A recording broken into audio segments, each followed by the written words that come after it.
فرقة منهم طائفة ليتفقهوا في الدين ولينذروا قومهم إذا رجعوا إليهم لعلهم يحذرون. وقال النبي صلى الله عليه وسلم: طلب العلم فريضة على كل مسلم ومسلمة، أو كما قال عليه الصلاة والسلام. محترم بزرگوں اور دوستوں،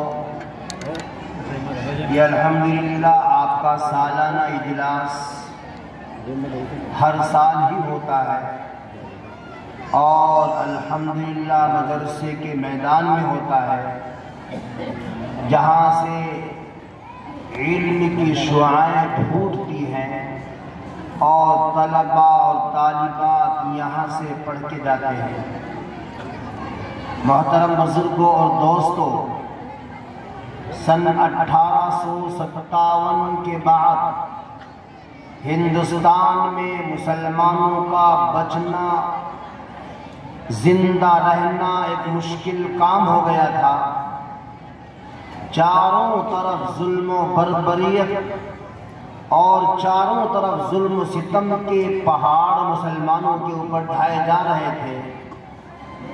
اسی وقت چاروں طرف یہ سلسلہ قائم کیا گیا کہ علماء کو، قراء کو، ائمہ کرام کو، حفاظ کرام کو، ان کو ختم کیا جائے، مسلمانوں کو ختم کیا جائے۔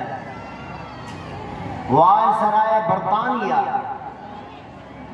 اور برٹش سرکار کی طرف سے نئے نئے آرڈر آتے کہ اب علماء کو بالکل ختم کر دیا جائے، اب قرآن کریم کو ختم کر دیا جائے، اب یہ معاملہ کر دیا جائے۔ یہ سلسلہ چل رہا تھا، تقریباً 9 سال تک یہ سلسلہ زبردست انداز میں چلا اور مسلمانوں کو ختم کیا گیا، علماء کو ختم کیا گیا، ہزاروں ہزار علماء کو ختم کیا گیا۔ اسی وقت ان لوگوں نے یہاں ہندوستان کے اندر اسکولی نظام زبردست انداز میں قائم کیا اور انگریزوں کا دماغ خاص طور سے 2 آدمیوں کے واسطے سے کام کر رہا تھا۔ ایک تھا لارڈ میکالے اور ایک تھا ڈبلیو ہنٹر۔ ان دونوں آدمیوں نے اسکول کا پلان بنایا، انگریزی تعلیم کا پلان بنایا اور یہ دعویٰ کیا کہ ہم مسلمانوں کو، ہندوستان کی تمام قوموں کو ہم انگریز بنا دیں گے۔ چمڑی کے اعتبار سے، بدن کے اعتبار سے وہ ہندوستان ہوں گے، لیکن ہندوستانی ہوں گے، لیکن ان کی فکریں، ان کا دماغ انگریز ہوگا۔ ہم اسکول کے ذریعے ایسا نظام قائم کریں گے، اور وہ اس میں بڑی محنتیں انہوں نے اس میں کی ہیں، اس میں شک نہیں ہے۔ لیکن اسی وقت جب یہ تمام کے تمام ظلم و ستم کی چکی چل رہی تھی اور اسلام کو، قرآن کو ختم کرنے کی کوششیں جاری تھی، اسی وقت انہوں نے سن 1861 میں یہ نیا قانون جاری کیا کہ قرآن کریم کو جلا دیا جائے، ان کی مسجدوں سے، ان کے مکتبوں سے، ان کے مدرسوں سے قرآن کریم اٹھا کر ختم کر دیا جائے۔ یہ سلسلہ شروع کیا سن 1861 سے 64 تک، 3 سال تک یہ سلسلہ چلتا رہا۔ آپ کے علاقے میں، آپ ہی کے بالکل قریب پانی پت، یہاں وہ انگریزوں کی ٹیم، وہ فوجی دستہ، وہ انگریز وہاں پہنچے ایک مکتب میں، ایک مدرسے میں، آپ سے 10 کلومیٹر 20 کلومیٹر دوری پر پہنچے، اور وہاں جا کر ان فوجیوں نے کہا، ان انگریزوں نے کہا کہ قرآن کریم اٹھا کر کے لاؤ ہم جلاتے ہیں۔ وہاں پر جو حافظ صاحب، جو مدرس صاحب، استاد صاحب تھے، چھوٹے چھوٹے بچوں کو قرآن کریم پڑھا رہے تھے، انہوں نے کہا انگریز ہوش میں آ، جوش میں آ کے کہا کہ میں 7 سال 8 سال 9 سال کے بچے سے تجھے پورا قرآن کریم فر فر سنوا دوں گا، اگر تو نے قرآن کریم ختم کر دیا تو ہم ان بچوں کے سینوں سے اور ان کی زبانوں سے قرآن کریم پڑھوا کر پھر دوبارہ لکھ لیں گے، کیا ہمارا بگاڑ لیں گے؟ جوش میں آئے، انگریز سمجھ گیا کہ یہ معاملہ بڑا مشکل ہے۔ 3 لاکھ قرآن کریم جلا چکے تھے۔ وائسرائے برطانیہ کو پھر خبر پہنچائی کہ یہ سلسلہ قرآن کریم کو نظر آتش کرنے کا، اس میں ہم کامیاب نہیں ہو سکتے۔ ان کے تو 7 سال 8 سال کے بچے مدرسے کے اندر قرآن کریم حفظ کر رہے ہیں، پھر وہ دوبارہ لکھ دیں گے۔ ہزاروں لاکھوں حافظ قرآن موجود ہیں، قرآن کریم کو ختم کرنے سے کیا فائدہ؟ پھر اور نیا آرڈر آیا، اب کوئی ہندوستان کی دھرتی پر حافظ قرآن قاری قرآن موجود نہ رہے۔ چاروں طرف ظلم کی یہ سلسلے چکی چلتی رہی۔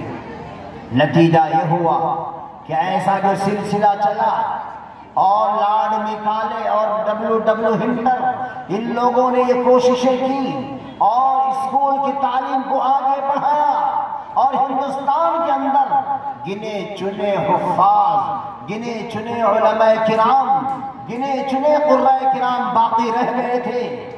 تو حضرت مولانا قاسم نانوتوی رحمت اللہ علیہ، یہی نانوتا جو آپ کے راستے میں پڑتا ہے، یہ نانوتا تو آسمانوں پر ایسے چمکتا ہے جیسے سورج اور چاند زمین پر چمکتے ہیں۔ اس نانوتے کے اندر کون سی ہستیاں اور کتنے بڑے بڑے حضرات پیدا ہوئے، اگر آج غور کیا جائے، یہی نانوتا، یہی رامپور جو آپ کے راستے میں آتا ہے، رامپور میں حضرت گنگوہی رحمت اللہ علیہ پیدا ہوئے، اور نانوتا اسی کے بالکل قریب وہاں پر مولانا قاسم نانوتوی رحمت اللہ علیہ پیدا ہوئے۔ انہی 8 کلومیٹر کے اندر والے حضرات کے اندر یہ 2 شخصیت اس علاقے میں پیدا ہوئی۔ اگر غور کیا جائے، پوری دنیا میں اس وقت سب سے اعلیٰ دین کا کام کرنے والی جو تنظیمیں ہیں یا جو نہج ہے، جو طریقہ ہے، وہ انہی 2 شخصیتوں کے نہج پر اگر کام کر رہے ہیں، الحمدللہ وہ آج پورے طور پر پوری دنیا کے اندر کامیاب بھی ہے، اور الحمدللہ وہ کامیاب بھی ہے اور کام بھی کر رہے ہیں۔ بہرحال ہمیں بتلانا مقصد یہ تھا کہ سن 1866 میں پورے 9 سال بعد حضرت مولانا قاسم نانوتوی نے مولانا رشید گنگوہی کے مشورے سے دارالعلوم دیوبند قائم کیا۔ اس کے اندر حضرت مولانا قاسم نانوتوی، مولانا رشید گنگوہی، مولانا یعقوب نانوتوی اور مولانا ذوالفقار نانوتوی، یہ تمام کے تمام اکابرین موجود تھے، اور ان کے مشورے اور رائے سے دارالعلوم دیوبند قائم ہوا، اور پورے 6 مہینے بعد سہارنپور میں مدرسہ مظاہر العلوم قائم ہوا، اور انہی کی برکات سے، انہی کے ثمرات آج یہ ہمارے مدارس دینیہ چاروں طرف جال بچھا ہوا ہے۔ لارڈ میکالے نے کیا سوچا تھا کہ میں اور ہم انگریز تمام مسلمانوں کا اسلام ختم کر دیں گے، قرآن ختم کر دیں گے، ان کی سوچ کو بگاڑ دیں گے، ان کا سب کچھ حرام ختم کر دیں گے، لیکن الحمدللہ آج جگہ جگہ پر کلمہ لا الہ الا اللہ پڑھنے والے موجود، کہیں تبلیغی سلسلہ چل رہا ہے، کہیں خانقاہوں کا سلسلہ چل رہا ہے، اور یہ مدارس دینیہ کا سلسلہ چل رہا ہے۔ وائسرائے برطانیہ کی روح پر آج کیا لعنت اور کیا پھٹکار برستی ہوگی کہ ہندوستان کے اندر کہ تو نے کیا دعویٰ کیا تھا، اور آج وہاں پر الحمدللہ کلمہ پڑھنے والے ہزاروں نہیں، لاکھوں نہیں، کروڑوں موجود ہیں الحمدللہ۔ یہ کیا ہے؟ یہ مدارس کی برکت ہے، یہ قرآن کریم کے ساتھ لگاؤ رکھنے والے علماء کرام کی محنت اور ان کی برکت کا ثمرہ ہے۔ بہرحال انہیں یہ دوسرا سلسلہ کیا؟ یہ دینی تعلیم کا ہم نے قائم کیا، مدارس والوں نے قائم کیا، الحمدللہ پورے طور پر کامیاب ہے، اور آج ہمارا ذہن دوسری طرف جا رہا ہے۔ خاص طور سے مالدار طبقہ اپنے بچوں کو اسکول میں پڑھانے پر بڑا فخر کرتا ہے، لیکن اس میں کوئی شک کی بات نہیں، کوئی حرج کی بات نہیں۔ اس علم کو آپ اس تہذیب کو، اس علم کو آپ یعنی انگریزی تعلیم، ہندی تعلیم، اسکول کی تعلیم کو آپ حاصل کر سکتے ہیں، لیکن سب سے پہلے ہمارا کام ہے اپنے ایمان کی حفاظت، اپنے دین کی حفاظت، اپنے عقائد کی حفاظت، اپنے بچے اور بچیوں کی تربیت کی حفاظت۔ یہ ضروری ہے، ایسا نہ ہو کہ ڈگریوں کے چکر میں ہمارے بچے اور بچیاں غیروں کی گود میں پہنچ جائیں اور ارتداد کو پہنچ جائیں اور مرتد ہو کر وہ نہ معلوم کیا سے کیا بن جائیں۔ ایسا نہ ہونا چاہیے۔ اس لیے الحمدللہ ہر علاقے میں مدرسے قائم کیے جا رہے ہیں اور اسکول قائم کیے جا رہے ہیں اور دیندار لوگ بھی قائم کر رہے ہیں، اور ان کے اندر دینیات بھی رکھی گئی ہے۔ آپ ایسا مدرسہ اپنے بچوں کے لیے، ایسا اسکول آپ تلاش کریں جہاں تعلیم تو ہو دنیاوی لیکن دینیات کا بھی انتظام ہو۔ یہ ایسے اسکول اور ایسے مدرسوں کی آج بہت زیادہ ضرورت ہے۔ الحمدللہ اس کی طرف جمیعۃ العلماء اور سبھی حضرات اس طرف قدم بڑھا رہے ہیں، اس لیے آپ حضرات اپنے بچوں کو صحیح تربیت دیں، نہیں تو کیا ہو رہا ہے؟ ماحول یہ ہو رہا ہے کہ السلام علیکم ہماری کتنی بڑی تہذیب کی چیز ہے، ہمارے لیے اس میں ثواب بھی ہے، ہمارا یہ کلچر بھی ہے، ہماری یہ تہذیب بھی ہے، اس میں دعا بھی ہے، اس میں اللہ کا نام بھی ہے، اللہ کی طرف اللہ سے دعا بھی ہے، سب باتیں اس کے اندر چھپی ہوئی ہیں۔ لیکن آج بہت سے لوگ اپنے بچوں کو غیروں کے پاس بھیجتے ہیں جن کو انگلش میڈیم کہتے ہیں، اور وہ good morning, good after, good noon, good night ایسے الفاظ ان کو سمجھاتے ہیں، اسلام کی جگہ یہ سمجھانے کی کوشش کرتے ہیں۔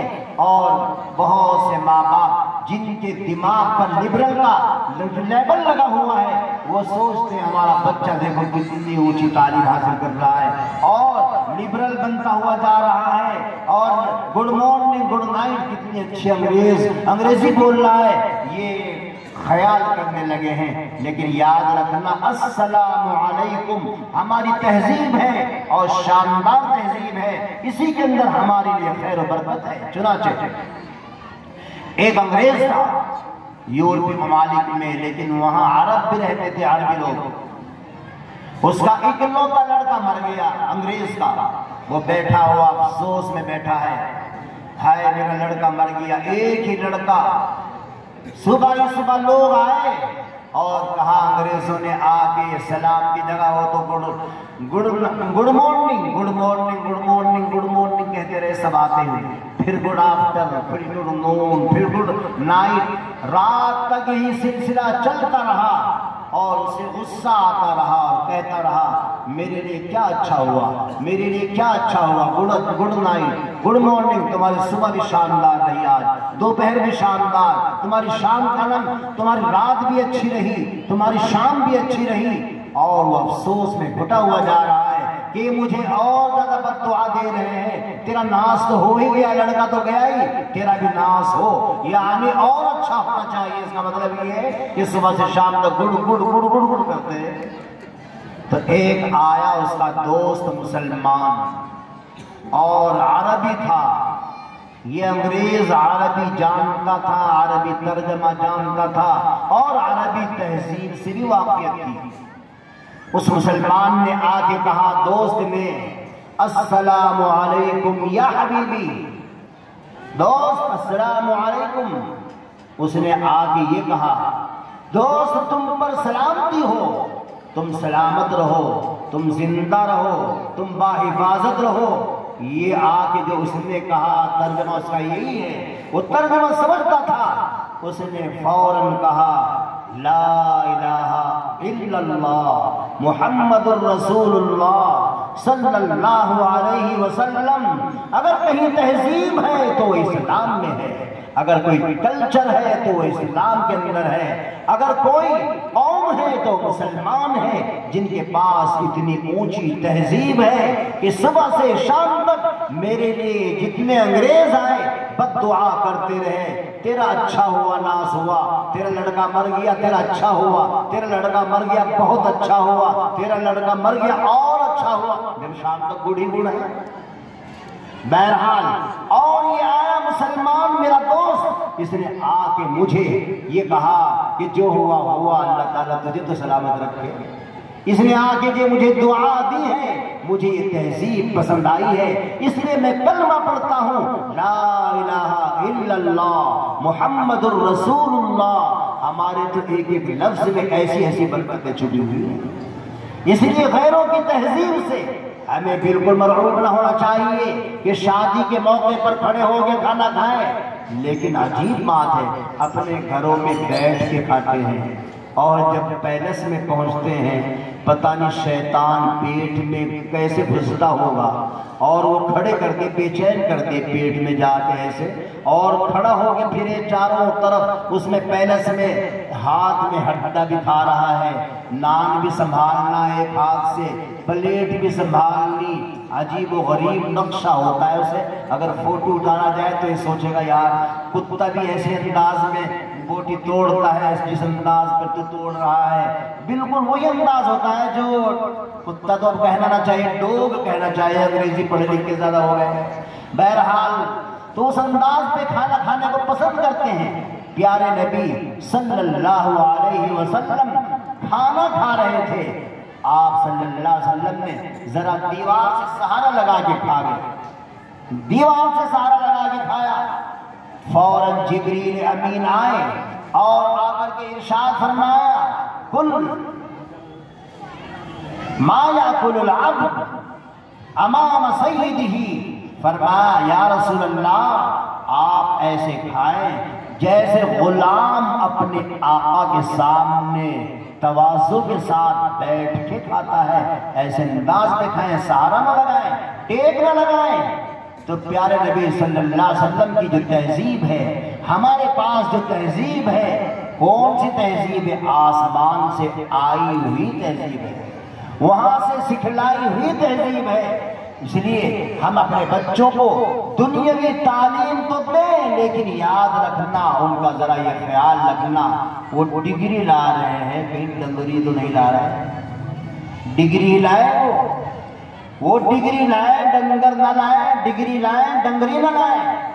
اس لیے اس کا بہت خیال ہے، معاملہ اس لیے بہت دور تک پہنچا ہوا جا رہا ہے۔ پہلے تو اتنا ہی تھا، اب تو ہمارے لڑکے ہماری لڑکیاں شادی کے چکر میں، عشق کے چکر میں مرتد ہو رہے ہیں، غیر بن رہے ہیں۔ ابھی ایک ویڈیو آئی ہے، بتلا رہے تھے ایک ساتھ ہمارے مدرسے کے ذمہ دار مفتی صالح صاحب بتلا رہے تھے کہ یہ بھوپال میں کچہری کے اندر لڑکی ہے اور غیر سے شادی کرانا چاہتی ہے اور باپ اس کے سامنے ہاتھ جوڑ رہا ہے، بیٹی اس سے شادی نہ کراؤ۔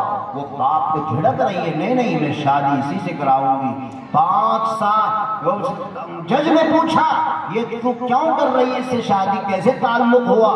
کہنے لگی اسی میرے ابا جان نے فادر نے، میرے اسی فادر نے، ایسے تو فادر ہوا کرتے ہیں، ابا کے اندر تو بڑا مٹھاس ابا لفظ میں، بہت گہرا لفظ ہے ابا اور باپ اور اب، یہ تو بہترین لفظ ہے۔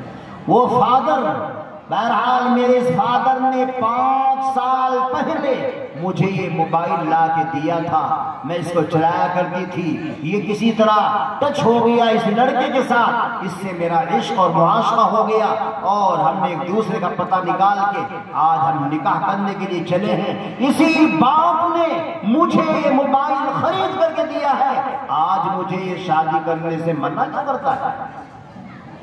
دھیان سے سنیں ماں باپ جو اپنے بیٹوں کو اپنی بیٹیوں کو موبائل لا کے دے رہے ہیں، بڑے بڑے، خاص طور سے بیٹی کیا کرے گی؟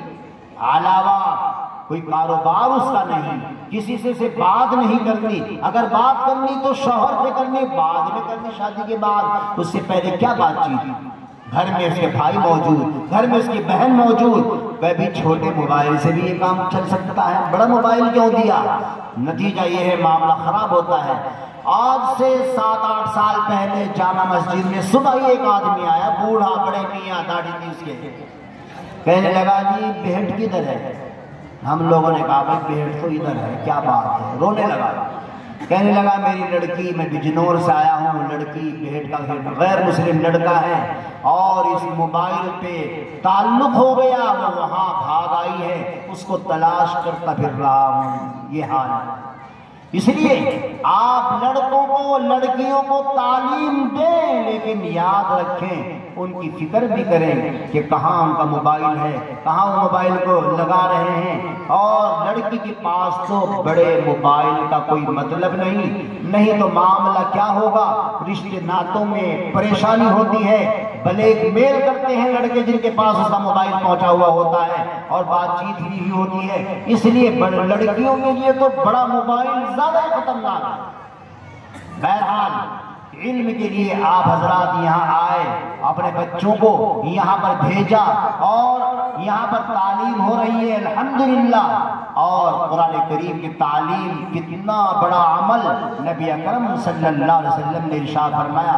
حضرت انس رضی اللہ تعالیٰ عنہ راوی ہے، ارشاد فرماتے ہیں کہ پیارے نبی صلی اللہ علیہ وسلم نے ارشاد فرمایا، جس آدمی نے اپنے بیٹے یا بیٹی کو ناظرہ قرآن پڑھایا، ناظرہ قرآن کریم پڑھایا، اللہ تعالیٰ اس کی مغفرت فرمائیں گے، اللہ اس کی مغفرت فرمائیں گے ناظرہ پڑھانے پر اس قدر ثواب۔ حافظ قرآن کے لیے ارشاد فرمایا، جو آدمی اپنے بچے کو حافظ قرآن بنا دے اور وہ بچہ حافظ ہو کر اس پر عمل بھی کرے تو ارشاد فرمایا کل قیامت میں اس کے والدین کو جنت کا تاج پہنایا جائے گا، جنت کا لباس پہنایا جائے گا، اور اس جنت کے لباس اور اس جنت کے تاج کو جب اللہ ایک مرتبہ پہنا دیں گے تو ظاہر ہے کہ کیوں نکل رہے ہیں؟ جنت کی چیز تو جنت کی چیز ہے، اس لیے اتنا بڑا ثواب حاصل ہوگا۔ آپ حضرات اپنے بچوں کو دینی تعلیم کے لیے مدرسے کے اندر ضرور بھیجیں تاکہ وہ دینیات حاصل کریں، دین کی تعلیم حاصل کریں، اور انگریزی تعلیم وہ ضرورت کی چیز ہے، اس کی بھی اپنی جگہ پر اہمیت ہے، ضرورت ہے، لیکن دنیا کی ضرورت اور یہ ہے ہماری دین کی ضرورت، یہ ہمیشہ جو آخرت میں کام آئے گی وہ ضرورت ہے، اور دنیا کی تعلیم کی ضرورت ہمیں دنیا میں ہے، اس سے آگے اس پر کوئی ثواب نہیں لکھا۔ اور قرآن کریم کی تعلیم پر، حدیث پاک کی تعلیم پر اللہ تعالیٰ نے اور پیارے نبی صلی اللہ علیہ وسلم نے بڑے فضائل بیان فرمائے۔ بہرحال قرآن کریم کی تعلیم ہمارا سب سے پہلا کام ہے، چنانچہ نبی اکرم صلی اللہ علیہ وسلم نے ارشاد فرمایا طلب العلم فریضۃ علی کل مسلم۔ محدثین نے اس میں مسلمہ بھی بڑھایا ہے، لیکن لفظ مسلم ہے، حدیث میں تو مسلم لفظ ہے۔ ارشاد فرمایا علم دین کا حاصل کرنا ہر مسلمان پر لازم اور فرض ہے۔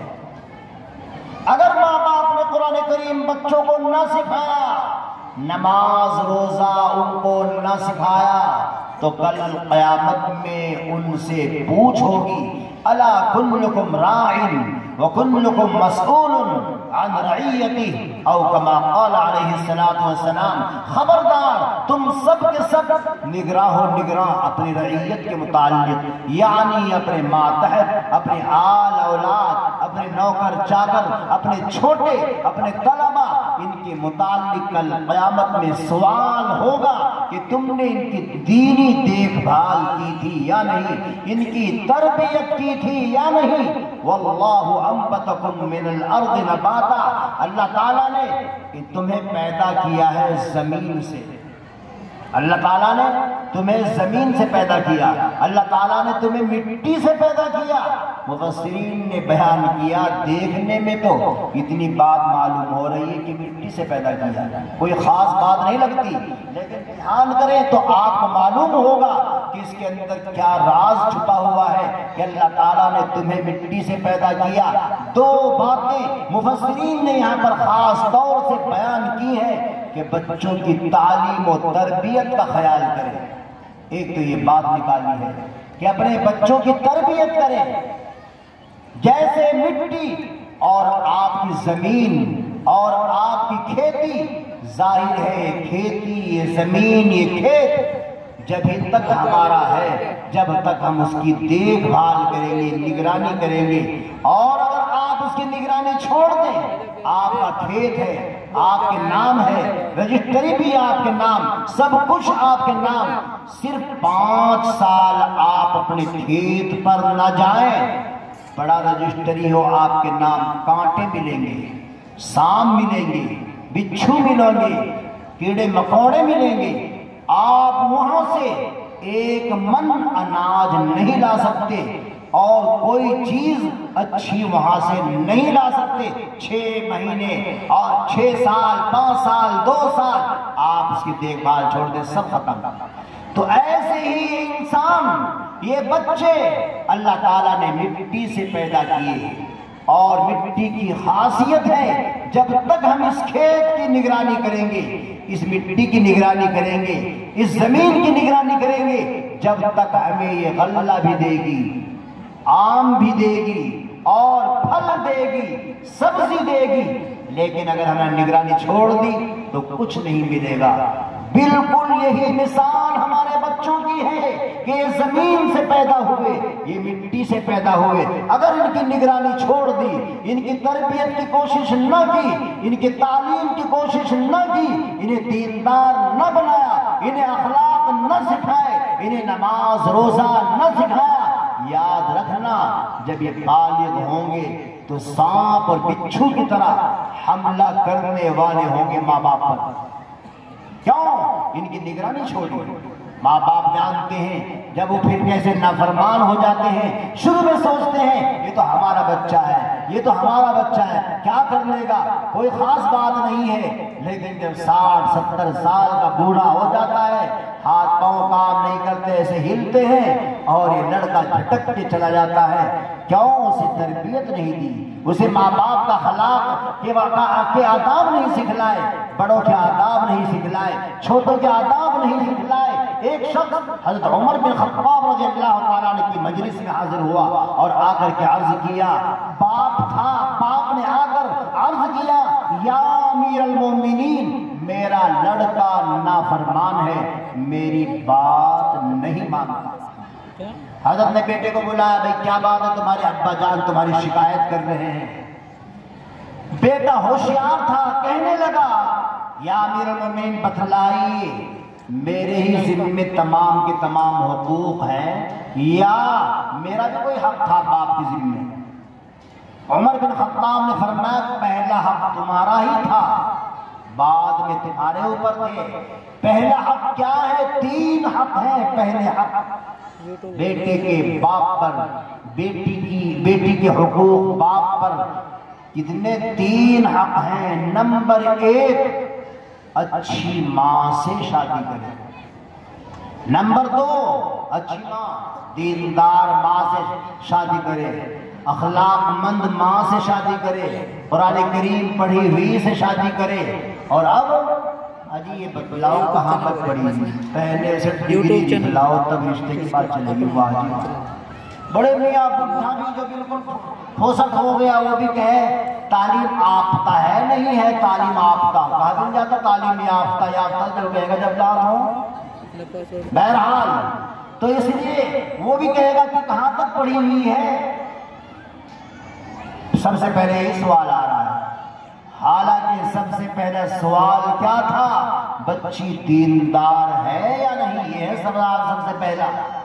نبی اکرم صلی اللہ علیہ وسلم نے ارشاد فرمایا کہ عورت سے نکاح کیا جاتا ہے حسن جمال کی وجہ سے، حسب نسب کی وجہ سے، اور دوسری دو تین باتیں اور بیان فرما کر اب بعد میں ارشاد فرمایا فَاظْفَرْ بِذَاتِ الدِّينِ، دین والی کے ذریعے کامیاب ہو جا، یعنی دیندار لڑکی سے نکاح کر، یہ ہے اصل، یہ ہے کامیابی۔ ہم نے کامیابی کہنے سمجھے ڈگری پگری میں، چاہے لسٹ میں نام آیا ہو ڈگری لے لو، ڈگری سے کیا فائدہ؟ بہرحال ہم نے اپنی سوچ بدلی ہے جس کے نتیجے میں یہ خرابیاں پیدا ہو رہی ہیں۔ عمر بن خطاب نے فرمایا سب سے پہلا باپ کے ذمے یہ ہے کہ اچھی ماں سے شادی کرے، نیک عورت سے شادی کرے، سب سے پہلا کام ہے۔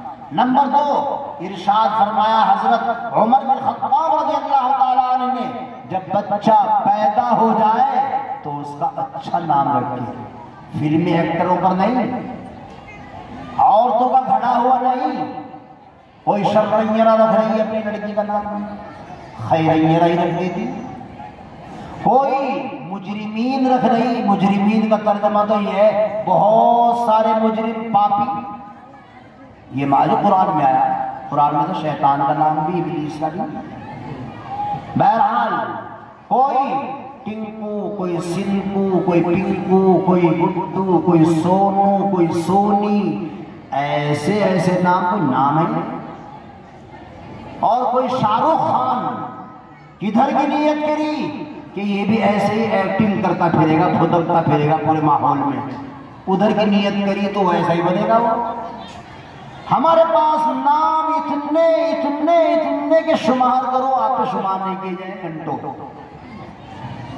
انبیاء کرام کے نام، صحابہ کرام کے نام، اولیاء کرام کے نام، اچھے معنی والے نام، ہمارے پاس تو بہت نام ہیں۔ تو جب بچہ پیدا ہو تو سب سے دوسرا نمبر پر حق یہ ہے، سب سے پہلا حق یہ ہے دیندار عورت سے نکاح کرے، دوسرا حق یہ ہے کہ کیا کرے، اچھا نام رکھے، تیسرا حق یہ ہے کہ جب بچہ بڑا ہونے لگے تو اس کی تعلیم و تربیت کا انتظام کرے، اس کی دینداری کا انتظام کرے، اس کی نماز روزے کا اور قرآن کریم کی تعلیم کا بندوبست کرے، اس کا انتظام کرے، تیسرا حق۔ اب سنیے کیا کہتا ہے وہ لڑکا، یا امیر المومنین، میرے باپ نے میرے تینوں حق ادا نہیں کیے، ایسی لڑکی سے نکاح کی، ایسی ماں سے نکاح کیا، میری ماں اس وقت اعلیٰ درجے کی فاحشہ عورت اور نمبر 2 میں شمار تھی میری ماں، ایسی سے نکاح کیا۔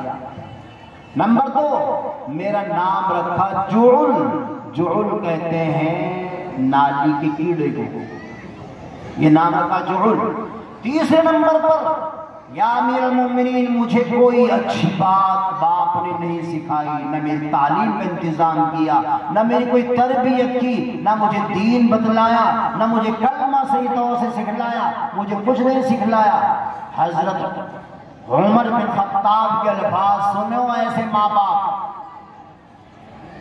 فرمایا عمر بن خطاب نے، اے اس بیٹے کے باپ سن لے، تجھے اپنے بیٹے کا شکوہ کرنے کی بالکل گنجائش نہیں، یہ تیرا بیٹا نافرمان ہی رہے گا جب تو نے اسے کچھ سکھلایا نہیں، جب تو نے صحیح طور سے اس کی ماں سے صحیح طور سے رشتہ نہیں کیا تھا، اچھی عورت سے نکاح نہیں کیا تھا، اب تو اس وبال کو، اب تو اس آفت کو، اس عذاب کو دنیا میں بھی بھگت اور آخرت میں بھی تجھے اس کا جواب دینا پڑے گا۔ اس لیے ہمیں چاہیے کہ اپنے بچوں کو دینی تعلیم و تربیت پر لگائیں اور مدرسوں کے حوالے کریں اور آپ علماء کرام سے تعلق رکھیں۔ بڑوں کو چاہیے کہ جماعت میں ٹائم لگائیں تاکہ دین آئے، وہاں نماز سیکھیں، اپنی نماز کو درست کریں، اپنے اخلاق اچھے بنا کے آئیں۔ لیکن جماعت میں ٹائم ہوئی اکرام کے ساتھ لگائیں، چوتھے نمبر کا خیال رکھیں، اصول و آداب کا خیال رکھیں، 6 نمبر کے اندر رہیں، 6 نمبر سے باہر نکلے معاملہ خراب۔ جتنا فساد آج پھیل رہا ہے چاروں طرف، یہ کیا ہے 6 نمبر سے باہر نکلنا؟ یہ کیا ہے؟ چوتھا نمبر اکرام مسلم، اس کو بگاڑ دیا، جس کے نتیجے میں یہ خرابیاں ہم دیکھ رہے ہیں۔ بہرحال جماعت کا کام بہت مبارک، اس لیے بالغوں کو چاہیے، کام دھندا کرنے والوں کو چاہیے، تجارت کرنے والوں کو چاہیے کہ وہ اپنا ٹائم جماعت میں اصول اور آداب کے ساتھ لگائیں اور اپنے بچوں کو قرآن کریم کی تعلیم کے لیے مدرسوں میں، مکتبوں میں، مسجدوں میں اپنے بچوں اور بچیوں کو بھیجیں تاکہ ہماری دنیا بھی بنے اور آخرت بھی بنے۔ اللہ تعالی ہمیں کہنے سننے سے زیادہ عمل کی توفیق عطا فرمائے۔ وما علینا الا البلاغ۔